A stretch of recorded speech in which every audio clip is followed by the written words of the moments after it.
밀레도에 도착을 했잖아요. 그래서 밀레도에서 그 에베소까지는 약 48km 정도 된다고 그랬어요. 근데 여러분, 사도 바울 가슴에 이 에베소 교회가 늘 있어요. 어떤 교회로?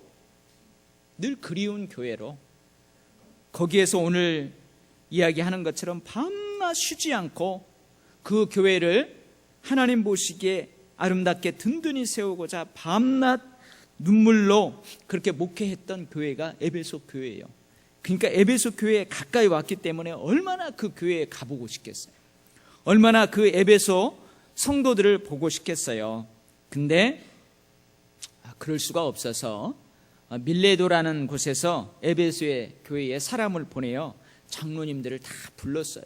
장로님들을 다 불러서 그들과 함께 대화하는 시간을 갖는데, 그 대화하는 내용이 사도 바울이 에베소 교회를 향한 고별 설교가 되었다고 그랬죠. 그래서 그 내용을 우리가 두 가지로 나눌 수 있는데, 하나는 사도 바울이 어떠한 자세로 어떠한 열정으로 에베소 교회를 목회했는지 그 내용을 우리가 지난 시간에 같이 은혜로 나누었어요. 그리고 오늘은 이제 이 장로님들에게 부탁하는 그 당부의 말씀, 그 말씀을 우리가 함께 살펴보면서 저도 은혜를 받고 또 여러분들 모두도 좀 은혜를 받기를 바랍니다. 여러분, 초대교회에 장로님들이 있었어요. 초대교회에 장로님들이 있었습니다. 여러분, 지금 우리 교회도 장로님들이 계시죠? 장로님들이 몇 분 계세요? 우리 교회에 5분? 6분이 계시죠? 여러분, 오늘 에베소에 있는 장로님들을 밀레도로 불렀어요. 근데 그 장로님들이 오늘날의 장로님들과 동일할까요? 동일하지 않을까요? 잘 모르겠죠. 그래서 이 초대교회의 장로님들이 어떤 분들인가, 어떤 역할을 했던 분들인가, 우리가 그것을 한번 먼저 살펴보도록 하겠어요. 여러분, 예루살렘 교회에 보면은 장로님들이 있었습니다. 장로님들이 있었어요. 예루살렘 교회에 장로님들이 있고 또 누가 있었냐면 사도들이 있었어요. 사도들이 있어요. 근데 이 사도들은 누구냐 하면은 이 목회하는 지금의 목회자라고 할 수 있어요. 지금의 목사님들이 이 사도들이 하는 그 역할하고 많이 공통되는 부분들이 많이 있어요. 그래서 물론 그 예루살렘 교회에 있던 사도들이 지금의 목사는 아니에요. 지금의 목사들이 예루살렘 교회에 있던 사도들은 아니에요. 근데 사도들이 감당했던 역할과 지금의 목회자들이 감당했던 역할이 많이 비슷한 게 많이 있어요. 그래서 초대교회에는 사도들이 있었고 장로님들이 있었어요. 장로님들이. 예루살렘 교회는 그렇게 있었어요. 근데 이제 예루살렘 교회에서 시작해서 교회가 점점 번져나가기 시작하잖아요. 근데 예루살렘 교회 다음에 가장 큰 교회가 성경에서 어디가 나오냐면 안디옥 교회. 안디옥 교회가 이제 이방에 세워진 예루살렘 교회를 통해서 이방에 세워진 큰 교회예요. 그래서 이 안디옥 교회에 이제 사도를 파송하게 되는 거죠. 사도가 거기에 가서 목회를 하게 돼요. 그래서 그 안디옥 교회 최초의 목회자가 누구냐? 바나바. 그리고 이 바나바가 이제 회심한 사울을 데리고 그 안디옥 교회에서 목회를 해나가는 거예요. 그러다가 성령께서 바나바와 바울을 따로 세워라. 선교사로 따로 세워라. 그래서 안수에서 선교사로 보내게 되는 거예요. 그래서 바나바와 바울이 선교사로 이제 복음 여행을 시작하는, 선교 여행을 시작하는 거예요. 그래서 그들이 각 지역에 복음을 전하면서 예수 믿는 사람들이 많아지는 거예요. 그러다 보니까 그 예수 믿는 사람들로 인해서 그 각 지역에 교회들이 세워져요. 교회들이 세워져요. 근데 그 교회에 사도들이 목회를 할 수가 없잖아요. 그러니까 그 각 교회에 바나바와 바울이 누구를 세우냐? 장로님들을 세워요. 장로님들을 세우게 됩니다. 사도행전 14장 23절에 보면 각 교회에서 장로들을 택하여 금식 기도하며 그들이 믿는 주께 그들을 위탁하고, 그래서 이제 바나바와 바울의 선교 여행을 통해서 각 지역의 교회가 세워지고, 그리고 바나바와 바울은 그 교회에 계속 목회를 못해요. 또 선교 여행을 해야만 돼요. 그래서 그 교회에 누구를 세우냐? 장로님들을 세우는 거예요. 그래서 예루살렘 교회의 장로님들과 바나바와 바울의 선교를 통해서 교회가 세워진, 그 교회에 세워진 장로님들과는 조금 달라요. 역할들이 조금 다릅니다. 그래서 뒤에서 좀 더 살펴보겠어요. 그래서 각 교회 장로들을 세워요. 그리고 사도행전 6장에 나오죠. 교회의 구제 사역을 위해서 7사람을 택하여 사도들이 기도하고 그들에게 안수하여서 7사람을 세워요. 스데반, 빌립, 브로고로, 니가노로, 디몬, 바메나, 니골라, 이 7사람을 세웁니다. 이 7사람이 어떤 분은 장로님이라고 하시는 분들도 있어요.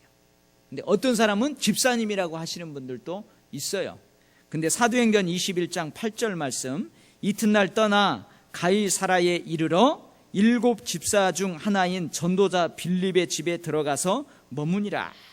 이런 기록을 찾아볼 수가 있어요. 그래서 사도행전 6장의 7사람은 장로님이라기보다는 집사님이라고 할 수가 있습니다.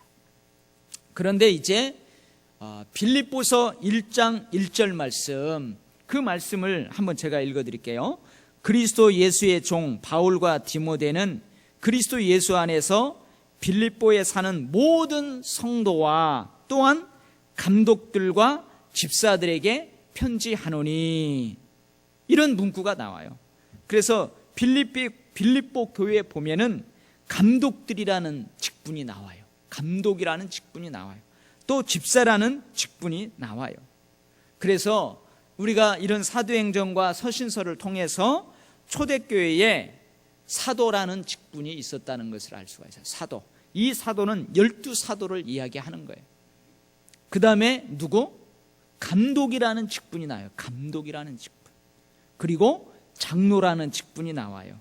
그리고 집사라는 직분이 나옵니다. 사도, 감독, 장로, 집사, 이러한 직분들이 등장을 하게 됩니다. 오늘 17절 말씀에 보면 바울이 밀레드에서 사람을 에베소로 보내어 교회 장로들을 청하니 그랬어요. 이 장로들은 누구냐? 이 구약적인 배경을 잘 알아야 돼요. 유대적인 배경을 잘 알아야 이 장로님들이 어떤 역할을 하는지를 잘 알 수가 있습니다. 왜 그래요? 사도들도 유대교적 배경을 가지고 있기 때문에. 예수님도 유대인이에요. 유대적, 구약적인 배경을 가지고 있어요. 그래서 구약시대에도 보면은 장로님들이 있어요. 그 구약시대의 장로들의 그 맥을 이 초대교회의 장로들이 일부분 이어간다, 이 말이에요.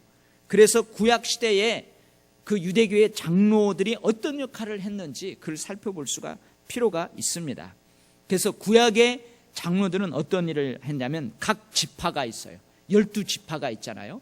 그 12지파 및 그 성읍에서 덕망이 높은 사람들이 있어요. 덕망이 높은 사람들이 있어요. 그리고 나이가 지긋하게 든 분들이 있어요.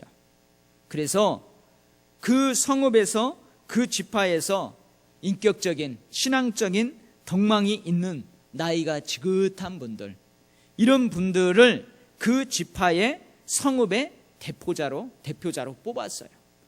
그래서 그 대표자의 역할을 하는 거예요. 대표자의 역할을 하는 거예요. 그래서 이 구약의 장로님들은 그 성읍의 대표자로서 그 성읍의 사회 기강을 세우는 제반 업무를 감당합니다. 그리고 정치적인 면에 있어서, 종교적인 면에 있어서, 그리고 하나님이 주신 율례, 법도, 이걸 사법적인 영역에 있어서 직접적으로 이 장로님들이 관여를 해요. 때로는 이 장로님들이 군사적 지도자로서의 역할도 감당을 합니다. 구약에 보면. 그래서 구약의 장로들은 정치적인, 종교적인, 정신적인, 행정적인, 군사적인 지도자의 역할을 감당을 합니다. 이게 바로 구약의 장로 제도예요. 근데 이 구약의 장로 제도가 어느 때까지 계속 이어져 나오느냐? 예수님 당시에도 이러한 구약의 장로님들의 위치와 역할을 볼 수가 있어요. 그래서 유대교에 예수님하고 논쟁할 때 쭉 누가 나와요? 대제사장, 그리고 장로들, 그리고 바리새인과 서기관, 이런 분들이 나와요. 이런 분들이 지도자의 역할을 감당했어요. 그래서 각 지방에 이제 회당들이 세워지잖아요. 그러면은 이 지방의 장로들은 이 회당의 관리와 재판을 주관하는 그 지도자의 역할을 했다는 거예요. 이러한 맥락에서 초대교회의 장로들은 교회의 지도자들이라고 할 수 있어요. 교회의 지도자들이라고 할 수 있어요. 이러한 역할을 감당하는 장로들을 이제 헬라적인 배경에서는 장로라고 부르지 않고 뭐라고 부르게 되느냐? 감독이라고 부르게 돼요. 그래서 오늘 여러분 28절 말씀 한번 보세요. 여러분은 자기를 위하여 또는 온 양떼를 위하여 삼가라. 성령이 그들 가운데 여러분을 뭐라고요? 감독자로 삼고 그랬어요. 이 감독자가 누구예요? 지금 여러분을 감독자로 삼고 했는데 여러분이 누구예요? 지금 밀레도에 온 에베소의 장로님들이에요. 그러니까 장로라는 것과 감독이라는 거 똑같다는 거예요. 근데 장로는 구약의 전통의 배경을 가지고 있고 이 감독이라고 할 때는 헬라적인 이 배경을 가지고 있다는 거예요. 그래서 여러분 우리가 아까 쭉 살펴봤잖아요. 초대교회에서 사도, 감독, 장로, 집사 이 직분이 등장하는데 이 감독은 사도의 역할도 감당하고 장로의 역할도 감당하고 그래요. 그래서 신약 성경을 쭉 읽다가 보면 사도를 감독이라고도 하고 사도를 장로라고도 해요. 뒤에 가서 보면. 네. 그래서 이 감독, 장로는 이 지도자의 역할을 할 뿐만이 아니고 또한 뭐라고 하냐면은 양떼를 위하는 목자들이라고 언급을 하고 있어요. 오늘 28절에서도 보는 것처럼 이 양떼들을 위한 목자의 위치를 감당하는 자로 감독자라 그렇게 하고 있어요. 그래서 장로들의 목자로서의 역할들은 현대의 목사들의 목회전 역할과 많은 공통점을 가지고 있다는 거예요. 그래서 오늘 28절 말씀에도 보면 뭐래요? 감독자, 즉 장로님들이 하나님이 자기 피로 사신 교회를 보살피는 그런 역할을 한다는 거예요. 이게 무슨 역할이에요? 바로 목회자의 목회 역할이에요. 목자의 역할을 하는 거죠. 여러분 야고보서 5장 14절 말씀에도 너희 중에 병든 자가 있느냐? 그는 교회 장로들을 청할 것이요 그들은 주의 이름으로 기름을 바르며 그를 위하여 기도할지니라. 목회자, 양떼를 돌보는 목자의 역할을 누가 감당한다고요? 장로님들이 지금 감당하고 있어요. 베드로전서 5장 1절에서 14절 말씀 너희 중 장로들에게 권하노니 나는 함께 장로된 자요. 여러분 여기에서 내가 누구예요? 베드로예요. 베드로는 자기를 누구라고 지칭해요? 장로라고 지칭을 하고 있어요. 그러니까 아까 이야기한 대로 사도가 감독의 역할을 하고 장로의 역할도 하는 때가 있다는 거죠. 장로가 감독과 사도의 역할을 하는 때도 있었어요. 나와 함께 장로된 자요 그리스도의 고난의 증인이요 나타날 영광에 참여할 자니라.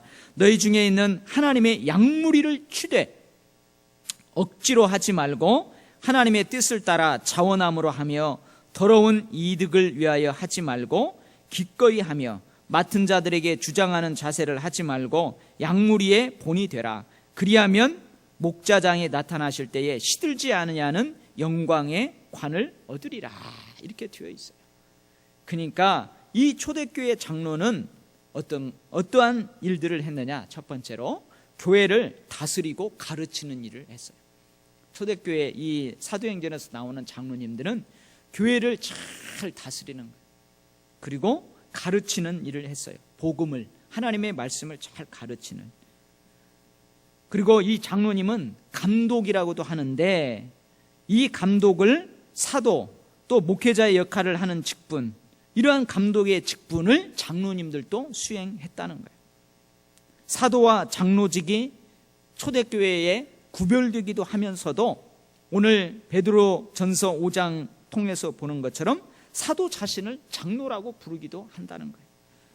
교회 내의 행정적 일은 물론이고 목회적 임무까지 장로님들이 수행을 했습니다. 그래서요, 이 교회사를 연구하는 분은 이러한 의견을 내놓기도 해요. 사도행전 6장에서 나타나는 이 구제의 일을 위해서 선출된 그 7 집사님들 중에서 보다 덕망이 있고 보다 믿음의 능력이 있는 그 사람들을 장로로 따로 세웠을 것이다, 이렇게 이야기하는 분들도 있어요. 그래서 이 초대교회 장로님들은 지금의 장로님들하고는 조금 달라요. 지금의 장로님은 저도 장로입니다. 그리고 우리 장로님들도 장로예요. 근데 저는 이 목회에 열심을 내는 목회적인 영역에서 책임감을 가지고 하는 장로예요. 그래서 저를 목사라고 그래요. 근데 장로님들은 행정과 치리에 집중하는 분들이 장로님이에요. 지금의 이 목회와 또 행정과 치리하는 것이 좀 나누어져 있잖아요. 근데 초대교회는 장로님들이 이걸 다 감당했다는 거예요. 이것을 우리 한국교회 역사에서 살펴볼 수 있죠. 그게 뭐냐면 우리 한국의 선교사들이 복음을 들고 들어왔어요. 복음을 전하면서 방방 곳곳에 교회가 세워지는 거예요. 근데 신학을 공부한 사람들이 없잖아요. 신학을 학문적으로 공부하고 그런 사람들이 없잖아요. 즉 지금의 목회자들이 너무나도 부족했어요. 그래서 그때는 어떻게 해요? 선교사님들이 영수라고 하잖아요. 영수 들어봤어요? 영수, 그 다음에 조사라고 하잖아요. 그래서 제가 이번 휴가 때 이제 저희 처가에 내려갔더니 그 지역에서 발간되는 무슨 책자를 그 아버님이 보여주더라고요. 왜 보여주는가 했더니 이제 저희 아내 외할아버님이 있어요. 그 외할아버님의 아버님은 그 선교사 1900년도 초에 그 호남 지역에 왔던 마르덕이라는 선교사님이 있어요. 그 선교사님이 이제 말도 잘 못하잖아요. 그러니까 그 선교사님을 모시고 그 호남 지역을 선교 여행을 했던 영수였어요. 영수. 근데 그 기록이 이제 찾아낸 거예요. 또 제가 김수진 교수님이 쓴 호남 선교의 역사라는 책을 가지고 있는데 그 책에도 보면은 그 외할아버님의 아버지 성함이 거기에 나와 있어요. 그분이 이제 영수의 역할을 하는, 장로님이시면서 그 교회 목회까지도 감당하는 영수의 역할을 했어요. 그리고 6.25 때 순교한 그 외할아버님은 조사라고 하죠. 조사.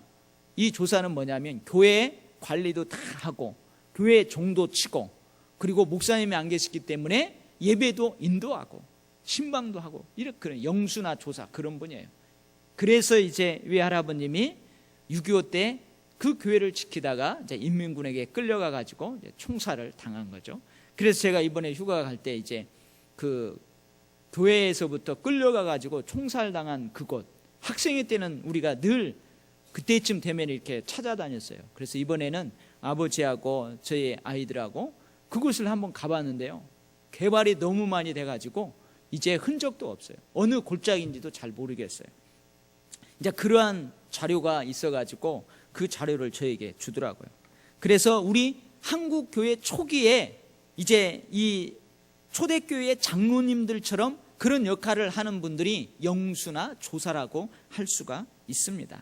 그런데 이제는 지금의 목회자하고 지금 장로님하고 교회 나눠지기 시작을 했는데 언제부터 나눴냐면 안디옥의 주교 이그나티우스가 있어요.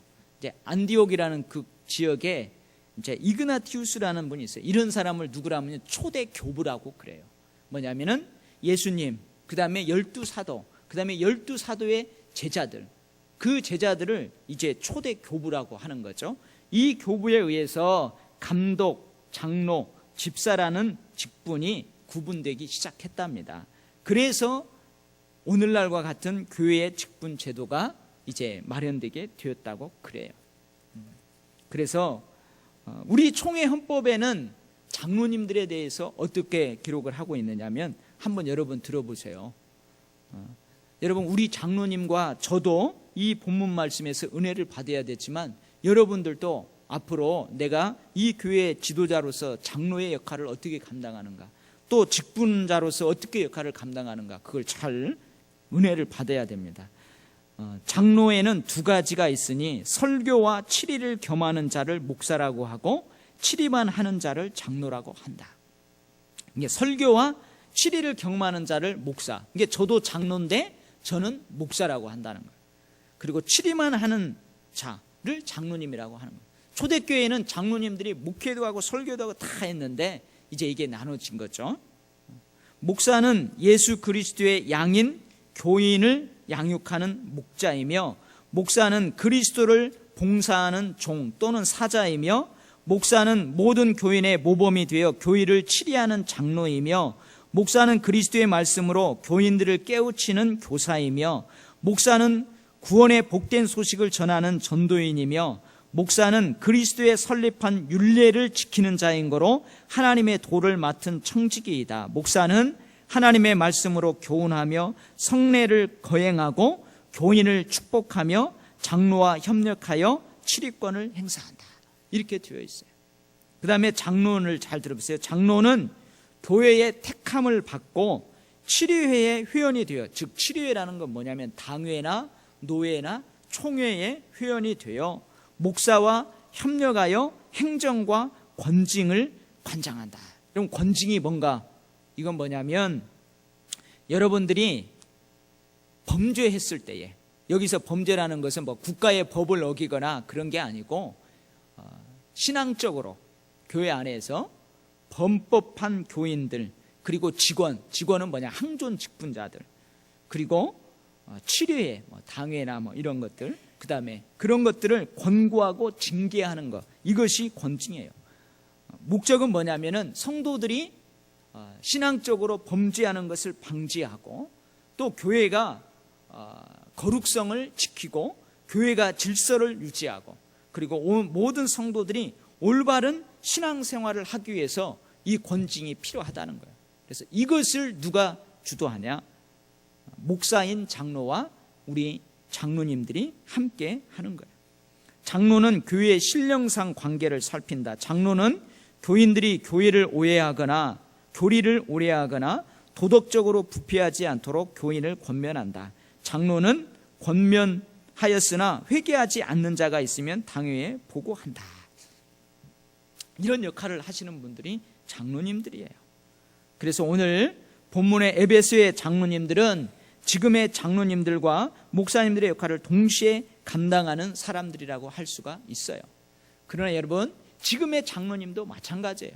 목사님과 함께 협력하고 뜻을 같이 하고, 그래서 목사님이 하지 못하는 부분은 장로님이 메꾸어주고, 장로님들이 하지 못하는 부분은 목사가 메꾸어주고, 그러면서 피값으로 세우신 교회를 든든하게 세워나가는 역할을 하는 거예요.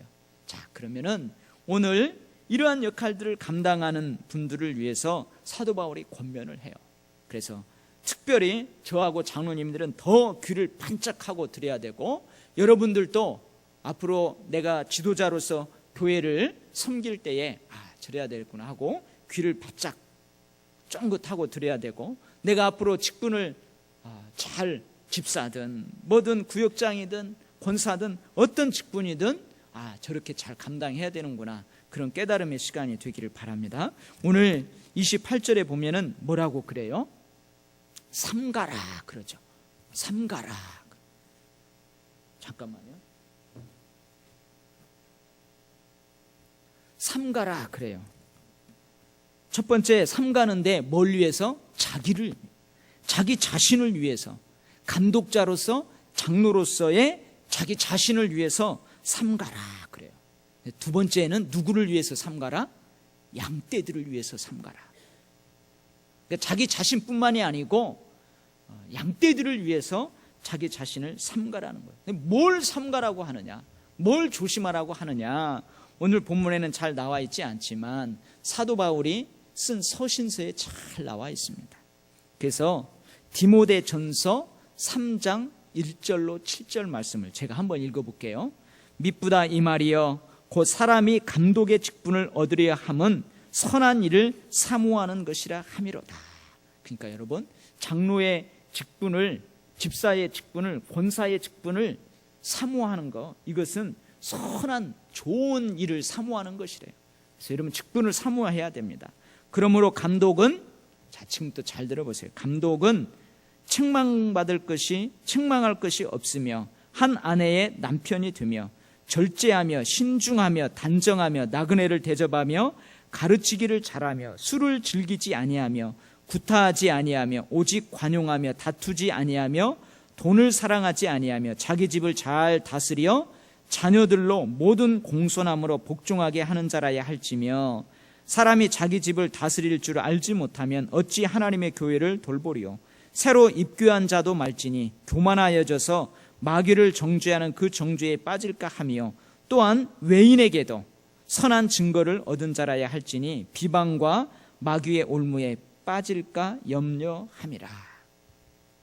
그리고 또 어디에 나와 있냐면 디도서 1장 5절로 9절 말씀에 나와 있습니다. 내가 너를 그레데에 남겨둔 이유는 남은 일을 정리하고 내가 명한 대로 각 성에 장로들을 세우게 하려 함이니 책망할 것이 없고 한 아내의 남편이며 방탕하다는 비난을 받거나 불순종하는 일이 없는 믿는 자녀를 둔 자라야 할지라.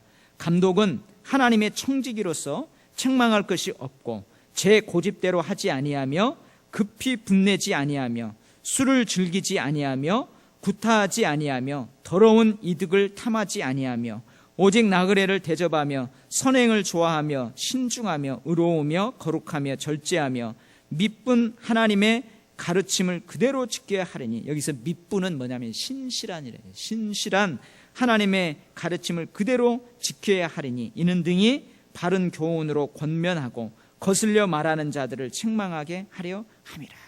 그래서 뭘 삼가라고 하느냐, 이 두 말씀을 종합할 때 뭘 삼가라고 하느냐, 뭘 삼가냐, 술을 즐기는 것을 삼가해야 됩니다. 술을 즐기는. 여러분 한번 생각을 해보세요. 제가 목사잖아요. 근데 여러분들이 어디 음식점에 가서 저를 딱 만났는데 막 제가 술을 먹고 비창 이렇게 하고 있고, 여러분 길거리 가고 있는데 우리 장로님을 딱 봤어요. 근데 이렇게 하고 있으면은 절대 덕이 안 돼. 그래서 삼가란, 술 먹는 거 삼가란 거, 구타하는 거 삼가라는 거. 여러분 어디에 딱 갔는데 막 길거리에서 시끌시끌해요. 가보니까 막 우리들이 막 우리 도일교회 집사님, 권사님이 막 머리 잡고 싸우고 있고 막 멱살 잡고 싸우고 있어. 덕이 안 되잖아요. 구타하는 거, 다툼, 싸우는 거, 그리고 돈을 사랑하는 거, 돈 몇 푼 때문에 막 그러는 거, 이것들을 다 삼가래요. 왜 그래요? 비방을 얻게 된다는, 이런 것을 삼가하지 않으면 비방거리가 된다는 거죠. 마귀의 올무에 빠지게 된다는 거예요. 마귀의 올무가 돼가지고 빠지게 돼요. 그래서 자기도 시험에 들 뿐만이 아니고 양떼들도 시험에 든다는 거예요. 절제하고 신중하고 단정하고 관용하고 나그네 대접 잘하고 가르치기를 잘하고 이런 것을 잘 해야 돼요.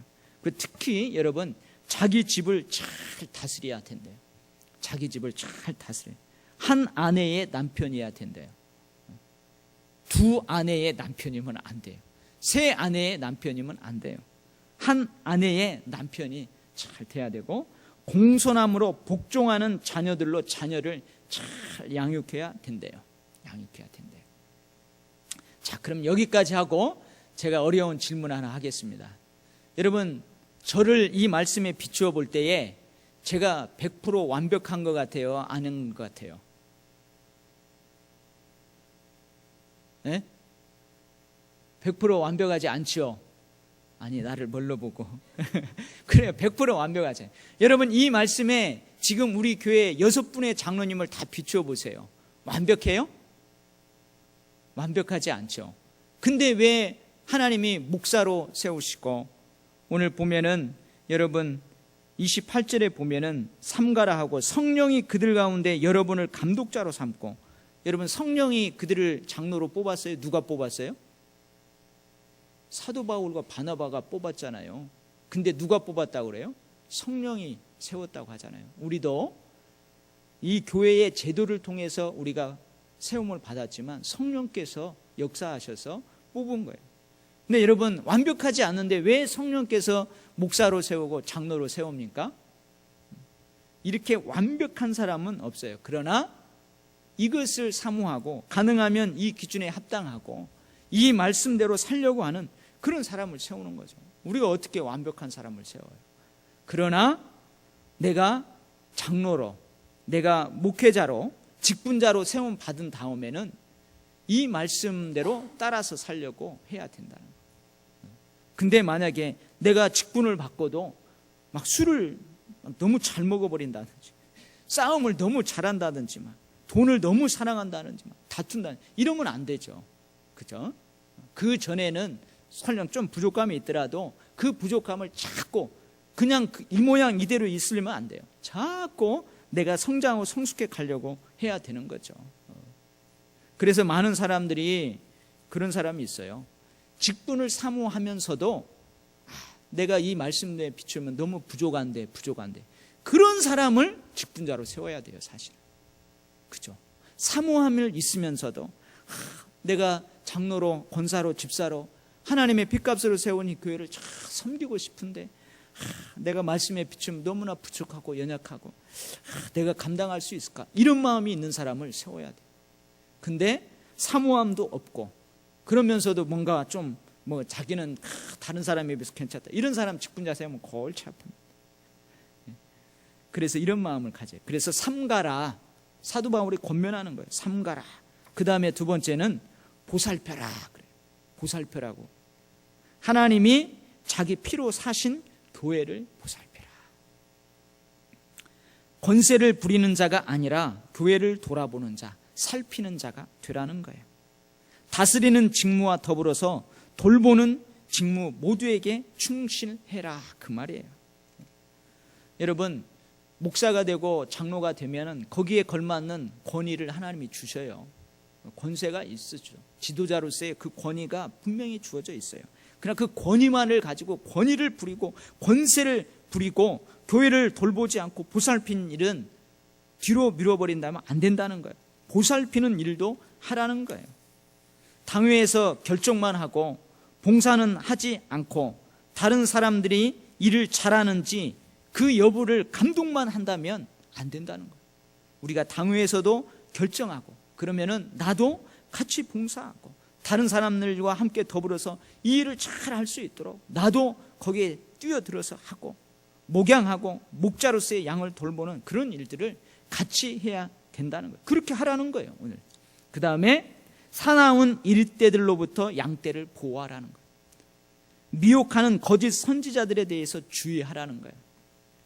근데요, 참 이건 참 어려워요, 솔직하게.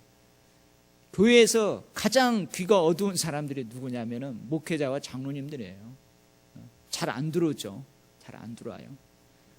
근데 깨어서 흉악한 일이 교회 교인들 중에서도 자꾸 바르게 신앙생활하는 사람을 꼬드기고 어그러진 진리로 이끌려 하는 사람들이 있다는 거예요.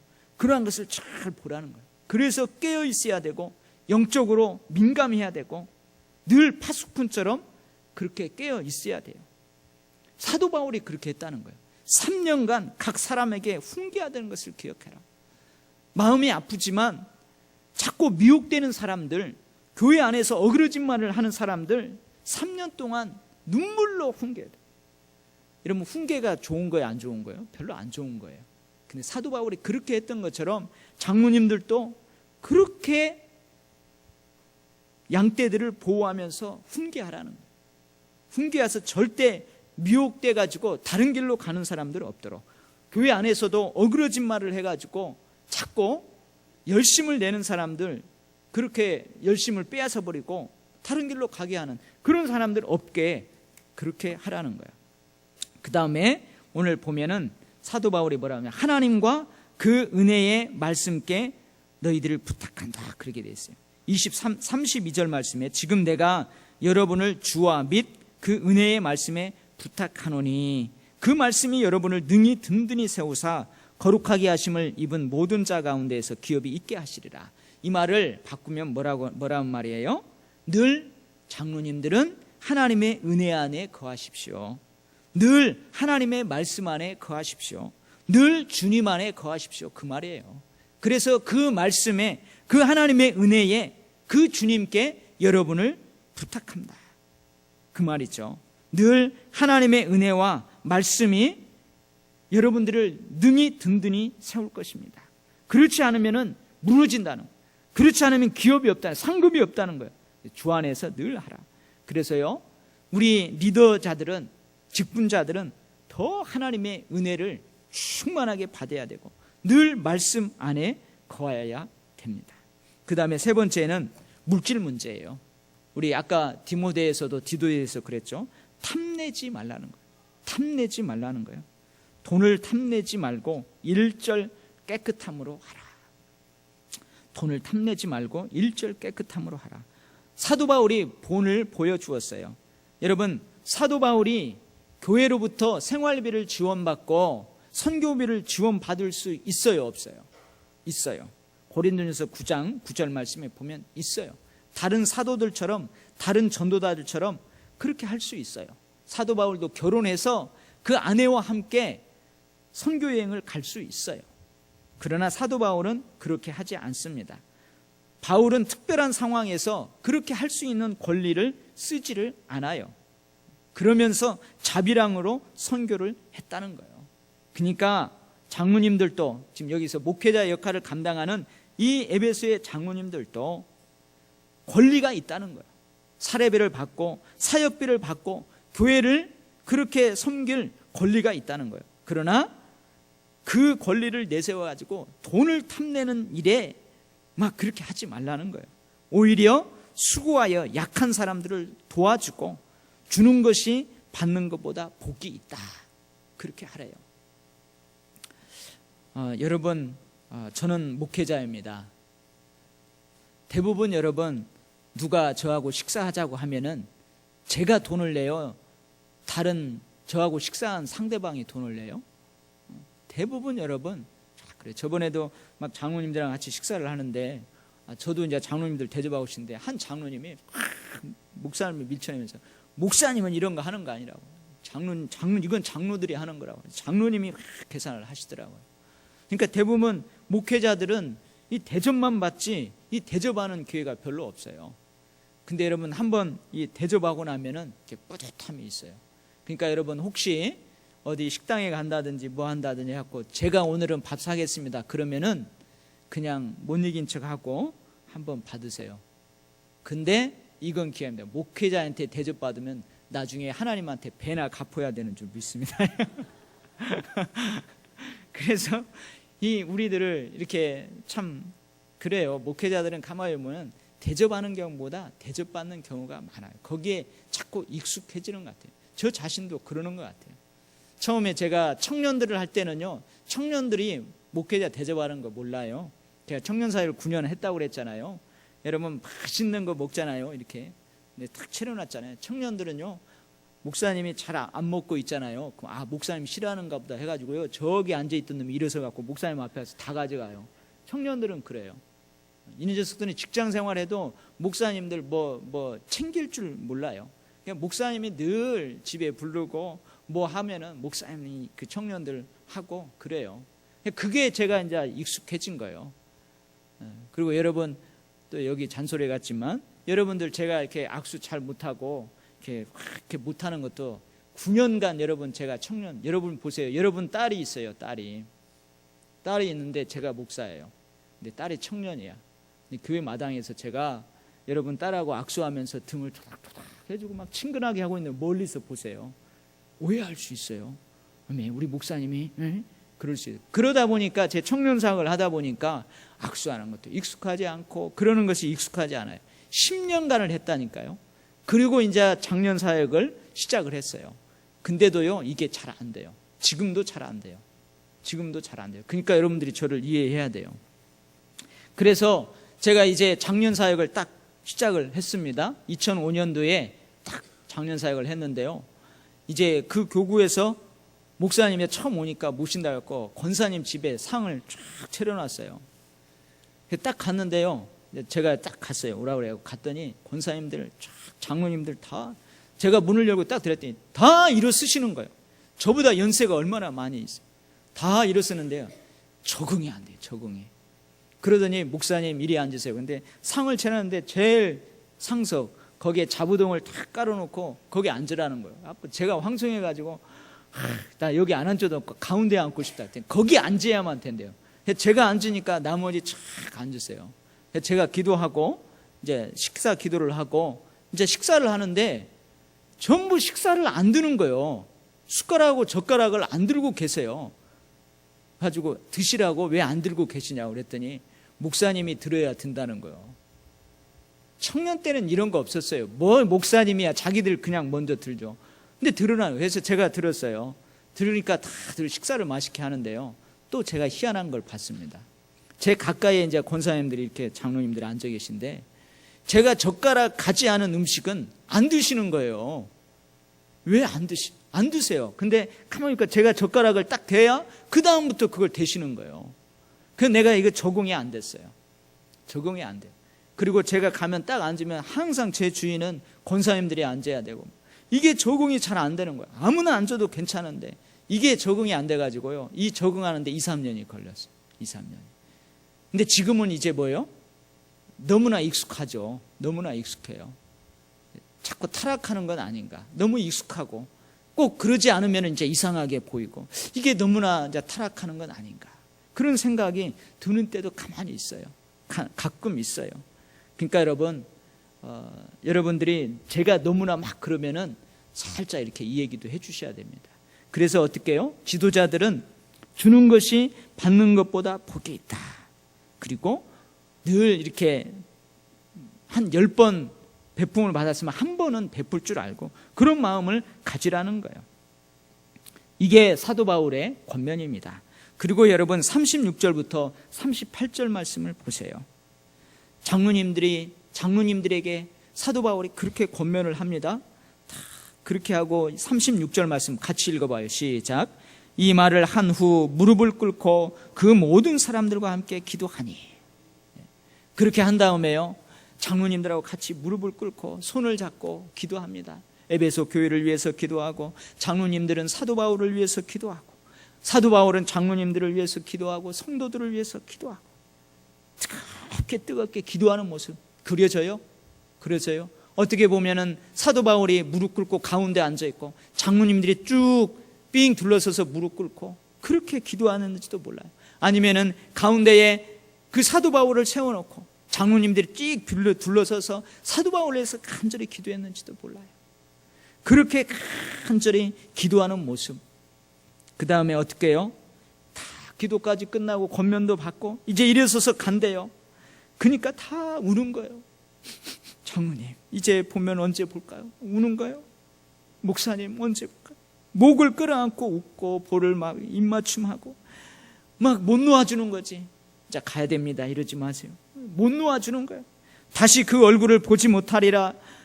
이제 장로님들 내가 못 볼 것 같죠. 내가 아까 그랬잖아요. 오직 성령이 각성해서 내게 증언하여 결박과 환난이 나를 기다린다고 합니다. 장로님들 저를 위해서 기도했어요. 내가 장로님들 못 볼지도 모르겠어요. 막 그러니까 막 더욱 장로님들을 울고 근심하면서 그래도 보내드려야 돼요. 그래서요, 제가 여기다 그렇게 썼어요. 바울과 장로님들과의 관계 딱 한마디, 참 아름답습니다 하고 느낌표를 착착착착 해놨어요. 아름답다고 말 수밖에 없어요. 다시 그 얼굴을 보지 못하라. 근심 뭔 근심이야. 잘 가. 아이고 지긋지긋해. 참 이거 얼마나 안타까운 일이에요. 참, 우리가 이러한 관계가 되기를 원합니다. 우리 교회 성도들이 다 이렇게 누가 아픔이 있다면은 그 아픔에 동작. 누가 아픔이 있다, 어려움이 있다. 내가 그럴 줄 알았어. 잘 됐어. 이렇게 하면 안 된다는 거예요. 서로 울어주고 목을 끄안고 입 맞춰주고 같이 기뻐해주고, 막 뭐가 잘 안 된다고 하면 너무 안타까워가지고 막 하고, 이게 바로 뭐예요? 공동체의 아름다움이에요. 아름다움. 여러분, 우리 장로님과 제가 지금 이렇게 살고 있어요. 우리 당회가 이렇게 되면 여러분들도 본을 받게 되고 다 그러는 거예요. 여러분, 우리 교회는, 우리 도일교회는 이렇게 행복한 교회인 줄 믿습니다. 우리 교회는 이렇게 부흥하는 교회, 하나님의 은혜가 충만한 교회인 줄 믿습니다. 아멘. 기도하겠습니다. 하나님 아버지, 오늘 사도 바울의 권면을 통하여서 우리가 우리의 부족한 것을 많이 보게 됩니다. 그리고 우리가 힘쓰고 애써야 될 부분이 어떤 부분인지 깨닫게 됩니다. 위축되지 않게 하시고, 어차피 하나님 부족함을 알면서도 하나님께서 우리를 그렇게 세워주셨사오니 이 모양 이대로 있는 것이 아니고 부족하지만 겸손하게 더욱더 그 부분을 채울 수 있도록 하나님 도와주시옵소서. 하나님, 어떤 때는 내 스스로 할 수 없기에 나의 움푹 들어간 부분을 누군가가 메꾸어 주는 경우도 있습니다. 내 볼록 뛰어나와서 많은 사람들에게 불편을 주는 그 부분, 내 스스로 깎지 못해서 누군가가 깎아야 되는 그런 영역도 있습니다. 깎고 서로 메꾸어 주고, 그래서 서로 불편함 없이 잘 굴러가고 잘 위로해 주고, 참 아름다운 그 공동체의 모습, 아름다운 교회, 정말로 부흥하는 교회, 행복한 교회, 우리 교회 되게 하여 주시옵소서. 하나님, 우리 장로님 6분을 축복합니다. 하나님께서 기름 부어 세우신 줄 믿습니다. 하나님, 이 사역을 감당할 수 있도록 가정도 행복하게 하시고, 자녀들도 잘 되게 하시고, 직장도 잘 되고 하시고, 사업장도 잘 될 수 있도록, 하나님 신앙의 모범이 될 뿐만 아니고 축복에도 모범이 될 수 있도록 우리 장로님들 그렇게 붙잡아 주시옵소서. 하나님, 저를 붙잡아 주시옵소서. 세속화되지 않게 하시고, 타락하지 않게 하시고, 주님보다도 더 고집세지 않게 하시고, 주님보다 더 위에 올라가서 군림하지 않게 하시고, 늘 주님의 말씀 안에서, 주님의 은혜 안에서 목회 잘해 나갈 수 있도록 하나님, 저도 강한 오른팔로 붙잡아 주시옵소서. 우리 성도들이 우리 장로님들을 바라보며 배울 수 있게 하시고, 그 본을 따라갈 수 있게 하셔서 우리 도율교회 모든 직분자들은 사람들이 볼 때에 칭찬 듣게 하시고, 하나님이 보실 때에도 늘 칭찬 듣고 축복받을 만한 그런 삶을 살아갈 수 있도록 하나님께서 그렇게 역사하여 주시옵소서. 감사드리며 예수님 이름으로 기도하옵나이다. 아멘.